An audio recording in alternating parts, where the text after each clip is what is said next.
Slip, trip, and fall injuries is one of our most common workplace injuries each school year. But it doesn't have to be. Slip, trip, and fall injuries are preventable by addressing hazards and by practicing good housekeeping habits. We'll discuss those, but first, I want to discuss an important associate responsibility. Chartwell's has a mandatory slip-resistant shoe policy, which states that associates must have on slip-resistant shoes at all times when working. If not, an associate must be sent home without pay. Associates should be periodically required to demonstrate that their shoes are slip resistant. The shoes will be inspected looking for two things. First, are the words slip resistant printed or molded somewhere into the rubber outsole on the bottom of the shoe? On some brands it may be found elsewhere, but regardless of the brand, all shoes must have the words slip resistant visible. Second, is the tread pattern worn, or are the shoes still in good condition? Worn out shoes are a hazard and must be replaced. When shopping for slip-resistant shoes, be careful about the terminology. A common phrase used by store associates is skid-resistant. This is not the same as slip-resistant. Remember, your company requires slip-resistant shoes. In the case of kitchen visitors or new hires still waiting for a shoe order to arrive, there is a great product which can be purchased from Shoes for Crews called Crew Guards. They are a slip-resistant, slip-on shoe cover that is a temporary substitute for slip-resistant shoes. Identifying hazards is always the first step towards increasing workplace safety and reducing the risk of associates becoming injured. Remember to use stop, think, act to identify hazards with every task. Flooring, and for that matter any surface an employee gains access to, walks on, or works on in the course of their job must be free of hazards which could cause harm or injury. A common example could be kitchen flooring with uneven tiles, a ramp into a walk-in cooler or freezer, or a slick food spill. A less obvious example might be an unstable stepladder, a damaged sidewalk, faded paint on loading dock steps, or even a burned-out light bulb causing a dimly lit workspace inside of a storage area. Once identified, hazards must be addressed by marking, reporting, and repairing the issue. Immediately report hazards to your supervisor or manager and request a work order or repair request through whatever system is available to you. Depending on the cause of the hazard, it may be something which must be addressed by the school district. Take this into consideration who is responsible when requesting the repair. Mark known hazards with bright, contrasting yellow until a more permanent repair can be made, and make associates aware of known hazards by having a discussion in the kitchen so everyone knows to avoid the hazard until the repair is complete. Repairs that have not been corrected in a timely manner may require follow-up, so notify your supervisor or manager if this is the case. Most hazards won't require a work order and instead can be corrected on site. When possible, eliminate hazards immediately. Examples of these actions you can take to eliminate hazards could be to tuck an electrical cord or drain hose back under a piece of equipment, to move a milk cooler closer to the wall outlet where it plugs in at, maybe to position a warmer over top of a recessed floor drain, or position a prep table over top of a floor-mounted electrical socket. But don't overthink it. The simplest solution is often the best. You should take every opportunity to correct a hazard on site if you have the ability, and then take these quick fixes and turn them into long-term solutions by developing them into standard operating procedures. When reaching overhead to reach high items on shelves, this may at times require the use of a stepladder. Never climb on chairs or milk crates, on shelving or up on counters to reach high items. Always use a safety stepladder. You'll want to use a stepladder that has handrails as well as rubberized footing, both where the associate places their feet and where the legs of the step stool connect with the floor.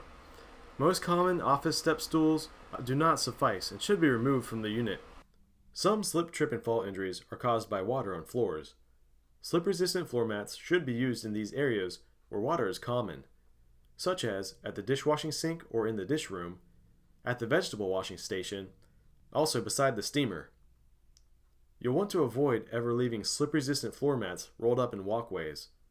Also avoid leaving mats outside for extended periods of time or during production. Floor mats taken outside for end-of-day cleaning should always be placed back at their stations before production continues the next day. Also avoid placing slip-resistant floor mats upside down. Mats placed upside down could actually create an unsafe work condition. The gritty, sandpaper-like side is always at the top. Flooring of walk-in coolers and walk-in freezers should be inspected to identify hazards. At all costs, keep walk-in freezer floors free from ice buildup by correcting issues. Possible frequent causes of icy freezer floors are air gaps in freezer door seals, so take extra care to examine these seals and report specific issues when making repair requests. Also, thresholds and ramps should be securely fastened and where needed, additional grip tape added. Ice buildup could be caused if the freezer was mopped using a water solution. Do not mop freezer floors with water. Instead, use only an alcohol-based cleaner such as approved Cool Clean. Work orders must be placed and followed up on regularly until issues are resolved. Place wet floor signs out immediately when cleaning up accidental spills of slippery liquid or grease. Have someone stand beside the spill, alerting passers-by until a sign is in place. And for larger areas, make use of 2 signs. It is important to use wet floor sign even when working by yourself. Once the wet floor sign is in place, use proper mopping procedures. Do not oversaturate the mop head and do not add soapy detergents to mop water. Mop in sections, where possible, to allow for a dry pathway for passers-by. When finished, return the mop head to hanging storage. Keep mop heads well rinsed and free of excess cleaners. Take 5 is an employee engagement program, part of the 2018-2019 school year safety initiatives, designed to regularly remove obstacles from kitchen floors which cause slip, trip, and fall injuries. Ask yourself how effective the Take 5 program is and whether awareness and participation are up to snuff. If a fellow Chartwell's employee from a neighboring district were to visit your kitchen and raise their hand in the air holding out their fingers and holler, "Take 5," how would you and your fellow associates respond? If the response is anything other than stop, set aside other work, and begin cleanup activities, then you've missed the point of the Take 5 program. Begin practicing this cost-effective program to reduce the risk of slip, trip, and fall injuries in your schools today by setting aside 5-minute blocks 3 times a day. As we approach the colder months of the year, practice walk like a penguin in climates where snow and ice are expected. Walking outdoors during winter requires special attention to avoid slipping and falling.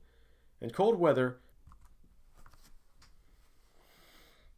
approach with caution and assume that all wet, dark areas on pavement are slippery and icy. Wear shoes or boots that provide traction into and out of work, but do not wear slip-resistant shoes on ice or snow.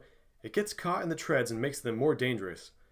Use special care when exiting vehicles, and hold on to the vehicle for support.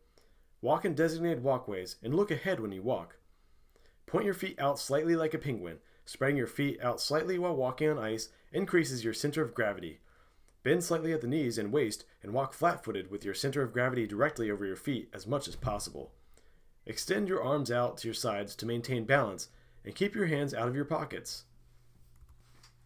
Here are a few pro tips to help you recognize areas to improve workplace safety. Replace older, worn-out floor mats with low-profile, slip-resistant floor mats like Mighty Mats. Short stacking bread racks can result in painful trip and fall injuries. It's easy to trip over short objects, so make bread racks more difficult to trip over by keeping stacks at a minimum of 2 feet. Circulate empty racks back into the stack to achieve this. Rearrange equipment to eliminate electrical cords and walkways. Like moving this milk cooler closer to the wall outlet, was able to completely and permanently eliminate the trip hazard. Mark known hazards with bright, contrasting yellow tape until more permanent repairs can be made. This electrical conduit can be more easily identified as a trip and fall injury and avoided when awareness is drawn to the hazard. Keep water hoses coiled and stowed when not in use. Invest in a storage system to reduce risk even further. Coiled hoses set away from walkways is helpful, but to truly eliminate the hazard, try investing in a storage system. Try out these approved featured products to improve safety results in schools. The Little Giant Safety Step Ladder is available from Supply America and outperforms generic step ladders.